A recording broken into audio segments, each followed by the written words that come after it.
Hello mga Lods. Ayan, muli isang mapagpalang araw sa ating lahat. Sa mga Lods at mga idol natin, mapayapang araw po naman sa inyo. At syempre, mabuhay hanggat gusto ninyo. Mabuhay kayo hanggat gusto ninyo. Muli nga nandito tayo mga Lods sa lugar ng ating trabaho. At ginagampanan natin ang ating po namang obligasyon ng ating trabaho para sa ekonomiya. Ayan. Medyo matagtag nga Lods ang ating trabaho ngayon dahil tayo ay nagre-repair.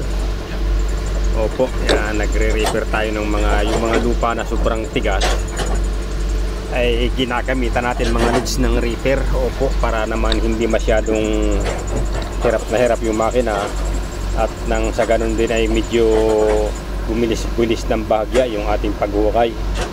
Kasi pagka ganyan na, yan yung mga tinatawag na adobe mga Lods. Pagka masyadong matigas ay masyadong, kung gagamitan lamang natin ng bucket ay mabagal. So ang gagawin natin, gagamit muna tayo ng repair at atin munang papasagin, atin munang kakamutin. Parang manamo, alam niyo mga Lods yung parang manok na nagkakalahig, di ba? Pagkatapos magkalahig ng manok, tingnan nyo, di ba, pinong-pino na yung lupa. Ayan, halos parang ganun lamang din mga Lods naman yung ginagawa ng repair. Ayan, kakalahigin muna natin yung mga matitigas na adobe na talaga namang kumakalog ang buong katawan mo Lods. Pagka alam mo yun, yung pagbiglang dumaplis, di ba, kinamot mo, biglang dumaplis, biglang babagsak, kalog talaga Lods, pati ang yung mga boto-boto.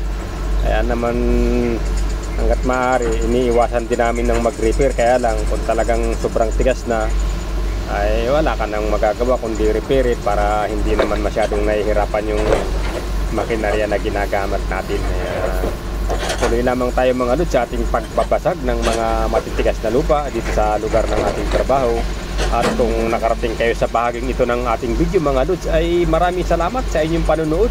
At kung maaari sana ay pasupport na lamang po naman, pa-like and share kung maaari po ng ating po namang video para maabisuhan po naman kayo sa mga susunod pa nating mga video. Ayan, maraming salamat.